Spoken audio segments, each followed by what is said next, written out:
ಎಲ್ರಿಗೂ ನಮಸ್ಕಾರ. ತುಳಸಿ ಗಿಡಕ್ಕೆ ನಾವು ಎಷ್ಟು ಬಾರಿ ಪ್ರದಕ್ಷಿಣೆ ಹಾಕಬೇಕು?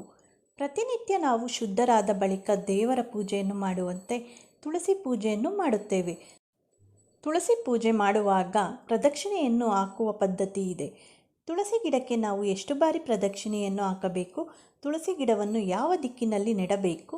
ಸಾಲದಿಂದ ವಿಮುಕ್ತರಾಗಲು, ಲಕ್ಷ್ಮಿಯನ್ನು ಆಕರ್ಷಿಸಲು ತುಳಸಿ ಗಿಡಕ್ಕೆ ನಿತ್ಯ ನಾವು ಯಾವ ವಸ್ತು ಹಾಕಬೇಕು ಎಂದು ಈ ವಿಡಿಯೋದಲ್ಲಿ ಸಂಪೂರ್ಣವಾಗಿ ನೋಡೋಣ. ಹಿಂದೂ ಧರ್ಮದಲ್ಲಿ ತುಳಸಿ ಸಸ್ಯವು ಪೂಜನೀಯ ಸಸ್ಯವಾಗಿದ್ದು, ಈ ಸಸ್ಯದಲ್ಲಿ ಧನ ಧಾನ್ಯದ ಮುಖ್ಯ ದೇವತೆಯಾದ ಲಕ್ಷ್ಮೀ ದೇವಿಯು ನೆಲೆಸಿದ್ದಾಳೆ ಎಂದು ಹೇಳಲಾಗಿದೆ. ತುಳಸಿಯು ಲಕ್ಷ್ಮೀ ದೇವಿಯ ರೂಪವಾಗಿದೆ ಹಾಗೂ ಇದು ವಿಷ್ಣು ದೇವನಿಗೆ ಮತ್ತು ಆತನ ಎಲ್ಲ ಅವತಾರಗಳಿಗೂ ಅತ್ಯಂತ ಪ್ರಿಯವಾದ ಸಸ್ಯವಾಗಿದೆ. ವಿಷ್ಣು ದೇವನ ಮತ್ತು ಆತನ ಅವತಾರಗಳ ಪೂಜೆಯನ್ನು ಮಾಡುವಾಗ ತುಳಸಿ ದಳಗಳನ್ನು ಕಡ್ಡಾಯವಾಗಿ ಅರ್ಪಿಸಬೇಕು. ಇಲ್ಲದಿದ್ದರೆ ಪೂಜೆಯು ಅಪೂರ್ಣವಾಗಿರುತ್ತದೆ. ಪ್ರತಿನಿತ್ಯ ತುಳಸಿ ಸಸ್ಯವನ್ನು ವಿಧಿವಿಧಾನಗಳ ಮೂಲಕ ಪೂಜಿಸಬೇಕು. ತುಳಸಿ ಗಿಡದ ಮುಂದೆ ದೀಪವನ್ನು ಹಚ್ಚಿ ಸರಿಯಾದ ವಿಧಾನಗಳ ಪ್ರಕಾರ ಪ್ರದಕ್ಷಿಣೆಯನ್ನು ಹಾಕಿದರೆ ಆ ವ್ಯಕ್ತಿಯು ಶ್ರೀಮಂತಿಕೆಯನ್ನು ಅನುಭವಿಸುತ್ತಾನೆ ಹಾಗೂ ಜೀವನದಲ್ಲಿ ಅವನು ಎಂದಿಗೂ ಹಣದ ಸಮಸ್ಯೆಗಳನ್ನು ಎದುರಿಸಲು ಸಾಧ್ಯವಾಗುವುದಿಲ್ಲ. ತುಳಸಿ ಗಿಡಕ್ಕೆ ಸರಿಯಾದ ವಿಧಾನದ ಮೂಲಕ ಪ್ರದಕ್ಷಿಣೆಯನ್ನು ಹಾಕುವುದು ಹೇಗೆ ಎಂಬುದನ್ನು ಇಲ್ಲಿ ನೋಡೋಣ. ತುಳಸಿಯನ್ನು ಈ ದಿಕ್ಕಿನಲ್ಲಿ ಇಡಿ. ನಾವು ನಮ್ಮ ಮನೆಯಲ್ಲಿ ತುಳಸಿ ಗಿಡವನ್ನು ನೆಡುವುದರಿಂದ ಮನೆಗೆ ಧನಾತ್ಮಕ ಶಕ್ತಿಯು ಆಗಮಿಸುತ್ತದೆ ಎನ್ನುವ ನಂಬಿಕೆ ಇದೆ. ಈ ಕಾರಣಕ್ಕಾಗಿ ನಾವು ತುಳಸಿ ಗಿಡವನ್ನು ಮನೆಯ ಉತ್ತರ ಅಥವಾ ಈಶಾನ್ಯ ದಿಕ್ಕಿನಲ್ಲಿ ನೆಡಬೇಕು ಎಂಬುದನ್ನು ಗಮನದಲ್ಲಿಟ್ಟುಕೊಳ್ಳಿ. ತಪ್ಪಾದ ದಿಕ್ಕಿನಲ್ಲಿ ತುಳಸಿ ಗಿಡವನ್ನು ನಾವು ನೆಡುವುದರಿಂದ ಸಾಕಷ್ಟು ಸಮಸ್ಯೆಗಳನ್ನು ನಾವು ಜೀವನದಲ್ಲಿ ಎದುರಿಸಬೇಕಾಗುತ್ತದೆ. ತುಳಸಿಗೆ ನೀರನ್ನು ನೀಡುವುದು ಹೇಗೆ? ತುಳಸಿ ಗಿಡವನ್ನು ಖಾಲಿ ಜಾಗದಲ್ಲಿ ನೆಡಬಾರದು.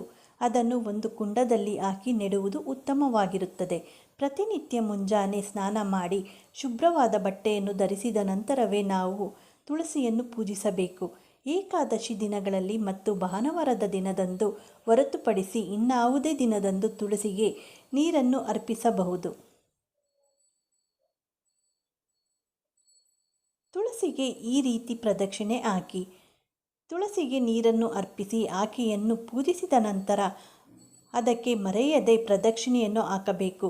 ತುಳಸಿ ಗಿಡಕ್ಕೆ 3 ಬಾರಿ ಪ್ರದಕ್ಷಿಣೆಯನ್ನು ಹಾಕುವುದು ತುಂಬಾ ಒಳ್ಳೆಯದು. ಈ ರೀತಿ ತುಳಸಿಗೆ 3 ಬಾರಿ ಪ್ರದಕ್ಷಿಣೆಯನ್ನು ಹಾಕುವುದರಿಂದ ಲಕ್ಷ್ಮೀ ದೇವಿಯು ಪ್ರಸನ್ನಳಾಗುತ್ತಾಳೆ. ಈ ರೀತಿಯೂ ಪ್ರದಕ್ಷಿಣೆ ಹಾಕಬಹುದು. ಕೆಲವೊಮ್ಮೆ ನಿಮಗೆ ತುಳಸಿ ಗಿಡವನ್ನು ಇಡಲು ಸ್ಥಳವಿಲ್ಲದೆ ಒಂದು ಪುಟ್ಟ ಜಾಗದಲ್ಲಿಯೋ ಅಥವಾ ಎತ್ತರದ ಸ್ಥಳದಲ್ಲಿಯೋ ತುಳಸಿಯನ್ನು ಇಟ್ಟಿರಬಹುದು. ಅಂತಹ ಪರಿಸ್ಥಿತಿಯಲ್ಲಿ ನಿಮಗೆ ತುಳಸಿಗೆ ಪ್ರದಕ್ಷಿಣೆಯನ್ನು ಹಾಕಲು ಸಾಧ್ಯವಾಗದೇ ಇರಬಹುದು. ಅಂತಹ ಸಂದರ್ಭದಲ್ಲಿ ನೀವು ತುಳಸಿ ಗಿಡದ ಸುತ್ತ 3 ಬಾರಿ ಪ್ರದಕ್ಷಿಣೆಯನ್ನು ಹಾಕುವ ಅವಶ್ಯಕತೆ ಇಲ್ಲ. ಬದಲಾಗಿ ನೀವು ನಿಂತುಕೊಂಡ ಸ್ಥಳದಲ್ಲಿಯೇ ತುಳಸಿ ಗಿಡದ ಮುಂದೆ 3 ಪ್ರದಕ್ಷಿಣೆ ಹಾಕಬಹುದು. ಸಾಲದಿಂದ ವಿಮುಕ್ತರಾಗಲು, ಲಕ್ಷ್ಮಿಯನ್ನು ಆಕರ್ಷಿಸಲು ತುಳಸಿ ಗಿಡಕ್ಕೆ ನಿತ್ಯ ಯಾವ ವಸ್ತು ಹಾಕಿ ಪೂಜಿಸಬೇಕು ಎಂದು ನೋಡೋಣ. ನಿತ್ಯ ತುಳಸಿ ಗಿಡಕ್ಕೆ 1 ಚಮಚ ಹಾಲು ಮತ್ತು ಸ್ವಲ್ಪ ತುಪ್ಪ ಹಾಕಿ ಪೂಜೆ ಮಾಡುವುದರಿಂದ ಸಾಲ ದಿನೇ ದಿನಕ್ಕೆ ಕಡಿಮೆಯಾಗುತ್ತಾ ಬರುವುದು ಹಾಗೂ ಲಕ್ಷ್ಮೀ ದೇವಿಯು ಸದಾ ಆ ಮನೆಯಲ್ಲಿ ನೆಲೆಸುತ್ತಾಳೆ. ನಿಂತಿರುವ ಶುಭ ಕಾರ್ಯಗಳು ಸರಾಗವಾಗಿ ನಡೆಯುತ್ತವೆ. ನೀವು ಪ್ರತಿನಿತ್ಯ ತುಳಸಿ ಗಿಡವನ್ನು ಪೂಜಿಸುವಾಗ ಮತ್ತು ಅದಕ್ಕೆ ಪ್ರದಕ್ಷಿಣೆಯನ್ನು ಹಾಕುವಾಗ ಈ ಮೇಲಿನ ವಿಚಾರಗಳನ್ನು ಗಮನದಲ್ಲಿಟ್ಟುಕೊಳ್ಳುವುದು ತುಂಬಾ ಮುಖ್ಯವಾಗಿರುತ್ತದೆ. ತಪ್ಪಾದ ರೀತಿಯಲ್ಲಿ ತುಳಸಿ ಗಿಡವನ್ನು ಪೂಜಿಸಬೇಡಿ. ಈ ಮಾಹಿತಿ ನಿಮಗೇನಾದರೂ ಉಪಯುಕ್ತವಾಗಿದೆ ಅಂತ ಅನಿಸಿದರೆ ಲೈಕ್ ಮಾಡಿ, ಹಾಗೆ ಎಲ್ಲರಿಗೂ ಶೇರ್ ಮಾಡಿ. ಮತ್ತಷ್ಟು ವಿಡಿಯೋಗಳಿಗೆ ನಮ್ಮ ಚಾನಲನ್ನು ಸಬ್ಸ್ಕ್ರೈಬ್ ಮಾಡಿಕೊಳ್ಳಿ. ಮತ್ತೆ ಸಿಗೋಣ ಇನ್ನೊಂದು ವಿಡಿಯೋದೊಂದಿಗೆ. Thank you for watching.